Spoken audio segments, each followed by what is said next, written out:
Bueno, dicen que no hay quinto malo, así que trataré de trataré en algo acercarme a las brillantes exposiciones de los colegas de Colombia, Chile, Argentina, Ecuador, que esta mañana han hecho pues una exposición bastante precisa, pintando el panorama de estos países respecto a las personas con discapacidad. En el caso peruano, eh, y me van a disculpar, yo soy un poco desordenado, no puedo seguir a pie juntilla la presentación, el PowerPoint, pero acá estoy con el doctor Pedro Pinedo, quien siempre está apoyando mis participaciones, así que él va a tratar de seguir lo que yo vaya exponiendo para que ustedes también puedan seguirlo en la presentación. Así que me van a disculpar un poquito por esa parte didáctica, que además no ha habido mucho tiempo de preparar, dado que estamos en una actividad de cierre de fin de año. Es bastante complicado en la función pública por ahora. Así que bueno, dicho esta salvedad, quiero partir señalando la caracterización demográfica de las personas con discapacidad en el Perú. A la fecha, y ese es uno de los problemas básicos que hay, y creo que en toda la región, es la data, ¿no? De cuántos somos, dónde estamos, qué hacemos, por qué, cómo, cuándo, ¿no? Y efectivamente en el Perú tenemos data disímil, y lo más referencial que podemos citar es en el año 2012, una encuesta nacional especializada donde decía que las personas con discapacidad éramos el 5.2% de la población. A ese momento, 1.547.000 personas aprox. 5 años después se hace el censo de población y vivienda. Oh sorpresa, el número cambió al 100%. El censo decía que la población en el Perú era 10.3%. Esto en números absolutos, más de 3 millones de personas. Ya han pasado 6 años y seguimos con la incertidumbre estadística, ¿no? Y eso es un tema que constantemente la propia sociedad civil lo refleja. Y eso consecuentemente nos genera diversos problemas en la generación de políticas, servicios y todo lo que ello implica no tener cifras reales de cuántas son las personas, dónde están y cuál es su situación concreta. Ese es un viejo problema que arrastramos en general y he estado verificando en otros países de América Latina también, ¿no? Y parte porque ahí entra el tema de la certificación de la discapacidad, que es un problema que acá en el Perú lo arrastramos de hace más de 20 años. Y seguimos con unos procesos de certificación enfocados en el paradigma médico, porque parte de un diagnóstico y evalúa las incapacidades de la persona para determinadas funcionalidades. Y eso es lo que emite un certificado de discapacidad, con lo que ese documento sirve para que a la persona se la estigmatice mucho más, para que se le afecte de mayor medida sus derechos y su posibilidad de desarrollo, porque nadie que quisiera trabajar podría presentar un certificado donde diga que no puedes hacer tal cosa, aquello, etcétera. Por ejemplo, los abogados que tenemos discapacidad visual, nuestra discapacidad no es visual, sino dice de la comunicación. O sea, yo tengo problemas de comunicación. Entonces, ¿quién me va a contratar si yo como abogado tengo problemas de comunicación, verdad? Entonces, esas son cosas que, claro, técnicamente uno lo puede explicar y justificar, pero eso nos lleva a mantener vivos prejuicios, estigmas que terminan siendo causa de exclusión y de la participación. Bueno, ¿cuánto hemos certificado en el Perú en estos últimos 24 años que existe? Más o menos el Ministerio de Salud tiene alrededor de 500.000 personas certificadas, que es, si miramos la cifra del año 2012, estamos en un 33%, pero si miramos la cifra del 2017, estamos apenas en un 18%. Lo cierto es que entre el Ministerio de Salud y el CONADIS, Consejo Nacional para la integración de la persona con discapacidad, que nació en 1999, no llegamos a superar esta cifra de 500.000 de personas entre certificadas e inscritas, porque también ahí tenemos un desfase. Lo que pasa es que el Ministerio de Salud recién desde el 2015 tiene una plataforma donde concentra la información de todos los certificados emitidos desde el 2015.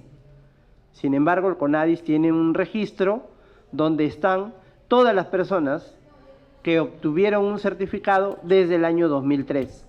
Entonces, ahí hay un desfase bastante crítico, ¿no?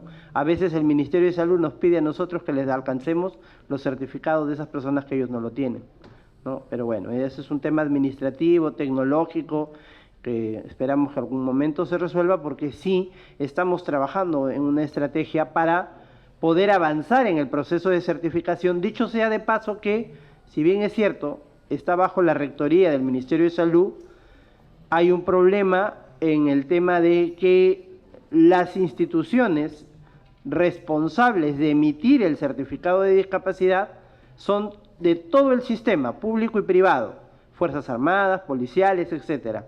Son más de 600 instituciones que tienen la posibilidad de emitir certificados. Pero ¿cuántos médicos certificadores hay activos? No superamos los 1.500. Y su distribución a nivel nacional es absolutamente centralista. El grueso de ellos están en Lima y en algunas regiones a veces tenemos un solo médico certificador, con lo que el proceso se ha hecho muy lento, porque además, a pesar de que existe una norma técnica que regula cómo es el proceso de certificación, eso está supeditado a la evaluación médica, y la evaluación médica está supeditada a los protocolos que cada entidad prestadora de los servicios de salud tiene, de tal suerte que en una entidad, para una persona con discapacidad intelectual, la certificación te puede tomar 2 a 3 meses, en otra entidad 6, 8, 10 meses, un año, año y medio, y si la discapacidad es mucho más severa, que tiene temas intelectuales, que tiene otras patologías, pues hasta 2 años en el caso de autismo, por ejemplo. Eso hace pues que el proceso de certificación de discapacidad siga en el Perú anquilosado y no hayamos podido avanzar en ese tema, y eso trae enormes consecuencias para la población con discapacidad y sus familias. Es un tema que está pendiente, que lo tenemos que resolver, y para eso se está trabajando ya en una estrategia conjunta liderada por el CONADIS con los sectores que lo integran, ¿no? Donde está el Ministerio de Salud. Propuestas para eso, bueno, estaba pendiente, en el Perú se paralizó el tema de avanzar del clasificador internacional de enfermedades al clasificador internacional de funcionalidades, la CIF. Desde el año 2016 estamos paralizados en ese tema. Hay algunos esfuerzos en el Consejo Nacional de Salud para poder avanzar, pero bastante difícil de que se tomen decisiones a ese nivel, porque eso también está amarrado pues a las políticas sociales de el tema de otorgamiento de subsidios directos, como es una pensión, o de las atenciones médicas y todo lo que implica atender debidamente en los sistemas médicos y de rehabilitación para las personas con discapacidad, que eso está vinculado a mecanismos de protección social que todavía en el Perú tenemos fraccionadamente, ¿no? Y eso lo vamos a ver ahora que hable de la política nacional. Entonces, tenemos un panorama un poco desconcertador todavía allí, que necesita una intervención mucho más vigorosa en gestión pública desde el Estado y los gobiernos regionales y las municipalidades para avanzar en ese tema. Porque en el Perú la atención de la persona con discapacidad en general, creo yo, está de alguna manera fraccionada desde el punto de vista de cómo el Estado está construido y cómo está funcionando en la parte administrativa y política. Tenemos un gobierno central, 26 gobiernos regionales, 196 municipios provinciales y más de 1.800 municipios locales o distritales. Entonces, y cada uno con sus propias autonomías, con sus propios presupuestos, con sus propias decisiones a nivel de consejos municipales, consejos regionales, lo cual fragmenta demasiado las políticas, por más que hayan entes rectores, como son los ministerios, que establecen políticas generales, pero a la hora que eso debe aterrizar en la gestión pública y en la atención de primera línea, pues llega totalmente distorsionado o no llega, ¿no? Esa es una situación bastante severa que estamos viviendo, y así tenemos gobiernos regionales que tienen políticas bastante avanzadas y tienen presupuestos dedicados, igual como en los municipios, como otros gobiernos que no están cumpliendo con ello. Recientemente, la Contraloría General de la República, que es el ente fiscalizador central de todo el Estado, ha hecho una publicación que creo que está en los materiales que se les está alcanzando. En los últimos 5 años, en lo que se ha destinado de presupuestos para atender la discapacidad a nivel de gobiernos regionales y locales, suma en los últimos 5 años más de 1.000 millones de soles, que en dólares podríamos estar hablando de casi 300 millones de dólares, destinado formalmente. Pero ¿cuánto se ha gastado de esos 1.000? No llegamos a superar el 20% en los últimos 5 años. ¿Y eso por qué? Porque hay una debilidad normativa, dado que en la Ley General del Presupuesto se ha estado en un movimiento pendular en el uso del verbo rector. En la norma se decía, los gobiernos regionales y municipales están autorizados para utilizar hasta tal porcentaje. ¿Y qué pasó? Es que justamente el gobierno regional o gobierno municipal, cualquiera que se trate, asignaba una cantidad mínima y con eso estaba cumpliendo la norma. Y lo peor, que después de la asignación, en el curso de la ejecución anual, retiraba ese presupuesto, lo volvía a cero. Y eso ha generado pues que la política pública de atención a la población con discapacidad, con la implementación de programas, servicios, no se implemente debidamente. Y se haya descuidado y se mantenga todavía así grandemente el tema del acceso a la educación, al empleo, a la salud y a los demás elementos de protección y desarrollo de las personas con discapacidad. Frente a esta situación que nace desde el tema de la certificación, el CONADIS, como el ente rector de un sistema llamado Sistema Nacional de Integración de la Persona con Discapacidad, en el cual confluyen los ministerios, los gobiernos regionales, los gobiernos locales y los programas sociales, el CONADIS es el ente rector, en el año 2021 logra aprobar la primera política nacional multisectorial en discapacidad para el desarrollo. Y es la primera porque aquí algunos colegas acá en el Perú dicen, no es la primera, ya hemos tenido otras políticas. Bueno, en términos formales y legales es la primera política nacional que ha estado dirigida, orientada, asesorada por el Centro Nacional de Planeamiento Estratégico, el CEPLAN. Antes de eso, sí hemos tenido, en el año 2003 al 2008, el Plan de Igualdad de Oportunidades, sin indicadores y que no se tiene certeza de qué se logró con ese plan. Luego vino el segundo Plan de Igualdad de Oportunidades, 2009-2018, que sí tenía indicadores, los cuales ninguno se cumplió. Y es en el año 2021 que se logra aprobar la primera Política Nacional Multisectorial, en el que se diagnostica el problema público que afecta a las personas con discapacidad, la discriminación estructural. Por primera vez el Estado reconoce que efectivamente, cómo está estructurada la sociedad y el Estado, está afectando severamente a las personas con discapacidad, generando o reforzando discriminación y exclusión. Frente a ese problema público de la política nacional, se establecen 7 objetivos prioritarios. No lo sé de memoria todos, pero ahí están en la pantalla, ¿no? Y yo lo puedo resumir así. El primero está enfocado a la participación de las organizaciones de personas con discapacidad y el fortalecimiento, lo que está en línea con la Convención, el artículo 29 ¿no? Que a mi amigo Diane Lerner de Colombia siempre lo escucho mencionarlo y como uno de los ejes de la convención, y que desde el Estado tenemos que darle mayor fuerza porque ahí hay todavía muchas debilidades de las organizaciones de las personas con discapacidad, creo que en todos nuestros países. El segundo eje prioritario de este objetivo prioritario de la política tiene que ver con la participación en los procesos de inclusión laboral, tanto dependientes o independientes. Y ahí nosotros tenemos en el Perú la cuota de empleo, que habla del 5% de trabajadores en el Estado y el 3% de trabajadores en empresas con más de 50 trabajadores.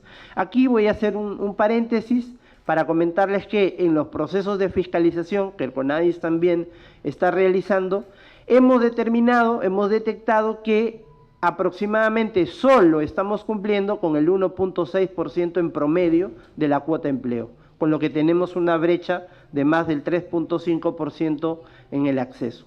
La Contraloría General de la República nos ayudó este año y por primera vez hizo una barrida con todos los sistemas administrativos que ellos manejan y encontró que habían alrededor de 38.000 personas con discapacidad trabajando en el Estado, que también coincidía con nuestras cifras en el 1.4%. Entonces, la brecha está confirmada de acceso de las personas con discapacidad al sector público. Y ahí una brecha de género muy importante que nosotros hemos determinado. El 66% de las personas empleadas son varones, solo un 33% son mujeres. Esto revela justamente este problema de discriminación en el tema educativo, en el tema de formación laboral, en el tema de oportunidades para las mujeres, ¿no es cierto? Entonces ahí hay también algo que seguir trabajando. En el caso del sector privado, el compromiso que se está tratando de impulsar es una concientización y sensibilización, pero en el año 2019, un estudio de derechos humanos del Ministerio de Justicia estableció que el 62% de las empresas obligadas a contratar dice que ellos no contratarían porque consideran que las personas con discapacidad no tienen capacidad para desempeñarse laboralmente. Entonces ahí hay un tema muy marcado de prejuicio y de estigma en contra de las personas con discapacidad, que también lo vamos a ver como parte de un objetivo prioritario que tenemos. El tercer objetivo prioritario está vinculado a los mecanismos de protección y seguridad social y la salud de las personas con discapacidad. Tenemos, por un lado, un sistema de seguridad social, salud, bajo la rectoría del Ministerio de Trabajo, que tiene cobertura solamente para quienes son asegurados obligatorios porque tienen vínculo laboral y para sus dependientes. Y por otro lado, tenemos un sistema integral de salud, el SIS, en el cual se da cobertura a toda la población que no tiene el otro sistema. Y allí las personas con discapacidad, en términos formales, estaríamos, todos los que no tenemos seguro social, tenemos cobertura SIS que tiene diferentes formas de cobertura, diferentes capas, pero sí todavía se mantienen en ese sistema varios mecanismos perversos de exclusión que no cubren ciertas enfermedades raras, medicamentos, operaciones de alta cirugía, etcétera, a pesar de que recientemente se nos ha informado que el SIS tiene alrededor de 380.000 personas con discapacidad debidamente identificadas bajo esta cobertura. Pero si somos más de 3 millones, imagínense todavía la tremenda brecha que tenemos ahí, ¿no es cierto? Ahí hay que mencionar que los mecanismos de rehabilitación, por ejemplo, ESalud, que es la entidad de aseguradora, tiene algunos centros de salud en Lima 2 y en Provincias 2, y el Ministerio de Salud tiene módulos de servicios de rehabilitación física y otras discapacidades, pero que tampoco cubre el territorio nacional, con lo que ahí hay un déficit. Y a pesar de que tenemos estrategia RBC, tenemos centros de atención comunitaria en salud, pero no es suficiente porque tampoco se está identificando correctamente a las personas con discapacidad, problema que viene desde la propia certificación tal como está estructurada. Luego, el otro objetivo prioritario es garantizar el acceso a la educación, a los servicios de educación, y ahí tenemos problemas porque todavía a nivel del sistema educativo niños, niñas y adolescentes tienen alrededor de 150.000 personas cuando la población que tenemos proyectada de acuerdo al censo supera el 1.000.000 de personas que deberían estar en el sistema educativo y solo el Ministerio ha reconocido que estamos alrededor de 150.000. Los estudios que se han hecho, un 23% de personas con discapacidad ha terminado la secundaria, un 11% ingresa a la universidad o estudios superiores y solo entre un 3 y 5% logra culminar. Esto obviamente condiciona lo que ya habíamos dicho respecto al acceso al trabajo, ¿no es cierto? El otro objetivo prioritario de la política que tiene que ver con la concientización para poder derribar los estigmas sociales, que es lo más fuerte y que son las barreras más grandes que tenemos que enfrentar desde los medios de comunicación, desde la consideración de las familias, desde la propia percepción cultural hacia las personas con discapacidad y la propia persona con discapacidad todavía tiene de sí y de su propia familia. Entonces, eso está identificado como parte de la política nacional que tenemos que avanzar. Igualmente, el tema de la accesibilidad, que es un principio, que es una norma, es un derecho y una obligación, tiene un enfoque multidimensional que desde el CONADIS y a partir de la ley 29973, que es la Ley General de la Persona con Discapacidad, que la tenemos desde el año 2012, estamos tratando de hacer conciencia e implementar un poco vinculado a la accesibilidad física, a la accesibilidad urbana, a la transitabilidad, la accesibilidad a las tecnologías, la accesibilidad a la información y a las comunicaciones, para poner en marcha todas las normas que tenemos ahí, normas en el tema de construcciones, en el tema de transporte, en el tema de TICs, en el tema de información, señalética y todo lo demás, pero que no se están cumpliendo. Por eso es que el CONADIS, en su rol fiscalizador, está haciendo fuerte incidencia en estos aspectos, y ahora les voy a contar luego cómo es que vamos organizando la función fiscalizadora del CONADIS, ¿no? Para garantizar precisamente la accesibilidad de las personas con discapacidad en esa multidimensionalidad que ésta tiene. Y finalmente, el otro objetivo prioritario es fortalecer la gestión pública en discapacidad, que está vinculado a un tema de capacidad técnica y operativa de los operadores públicos en la temática de discapacidad. La ley 29973 señala que las personas del Estado, los funcionarios y servidores que atienden discapacidad deben tener conocimiento certificado de esto. Norma que no se está cumpliendo, y ese es un tema que la autoridad del servicio civil todavía no ha puesto en evidencia ese rol rector que le corresponde respecto a regular y respecto a hacer mayor vigilancia de esta situación. Y esto deviene, y seguramente que en la tarde los colegas de los gobiernos regionales y locales aquí presentes van a dar fe también, y los números que les he contado, los números que les he contado respecto cuál es el impacto de los gobiernos regionales y locales en la gestión, evidencia que efectivamente hay pocas capacidades técnicas para manejar la gestión pública y atender debidamente la temática de discapacidad. 5 minutos. Gracias. Las oficinas, los gobiernos regionales cuentan con una oficina regional de atención a la persona con discapacidad, y las municipalidades también. Pero estas oficinas son de un tercer o cuarto nivel en la estructura administrativa de la institución, lo cual no les permite un trabajo de mayor incidencia y de mayor capacidad para la toma de decisiones.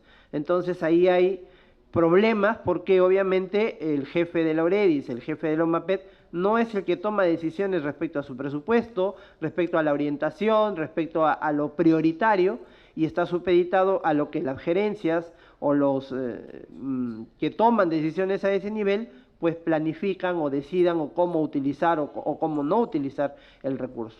Hay una debilidad ahí grande que tenemos que superar. Para eso el sistema funcional del cual el CONADIS es el ente rector está trabajando, buscando acuerdos a alto nivel con los gobiernos regionales para que precisamente se prioricen temáticas como la implementación de la accesibilidad, la promoción al empleo, que son dos ejes fundamentales que la sociedad civil reclama. Y estamos desde el CONADIS también desarrollando diversas acciones de fortalecimiento de capacidades para el cumplimiento de la ley, labor que de alguna manera me corresponde como parte de la Dirección de Fiscalización y Sanciones que me toca dirigir desde hace un año, con algunos resultados interesantes respecto a la identificación de estos nudos en el cumplimiento de la norma. La capacidad técnica de los operadores es fundamental. Nosotros en el año 2022 logramos fiscalizar 516 instituciones públicas y en el año 2023 estamos ya por el orden de las 400.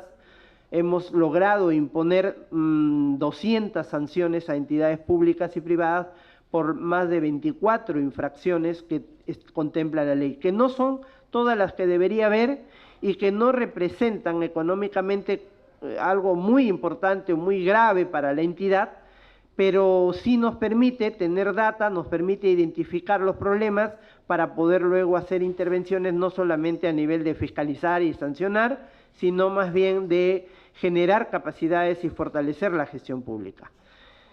El tiempo ha sido bastante limitado, pero he querido rápidamente presentarles el panorama a través de la política nacional multisectorial, a partir de los problemas básicos que tenemos de identificación, problemas de mecanismos de protección y los problemas de acceso que enfrentan las personas con discapacidad a la gestión pública, para la cual hemos diseñado desde el CONADIS y que viene en implementación desde el año 2020, una red que se llama Red Alivia Perú, que es un sistema que creamos, ¿no?, cuando estuvimos en la gestión de la Dirección de Promoción y Desarrollo, que es un mecanismo de orientación y de gestión para articular la atención adecuada de las personas con discapacidad por todo el Estado. Y ese mecanismo está implementándose, ya estamos en la fase de ir hacia el territorio. Antes éramos solamente un call center acá en Lima, y ahora tenemos atención presencial y ahora nos estamos desplegando en el territorio porque creemos que esa es la forma como desde CONADIS se puede impulsar que las demás entidades públicas cumplan con su rol, dando el acceso y la atención debida y oportuna a las personas con discapacidad para que para que accedan al ejercicio de sus derechos, que dicho sea de paso, ya desde que se implementó la capacidad jurídica en el año 2018 hemos dado pasos importantes en ese reconocimiento y en esa acción. Así que, bueno, igual dejo para que si hay preguntas poder esclarecerlas o poder seguir en el conversatorio. Muchísimas gracias y disculpen por lo desordenado de la exposición.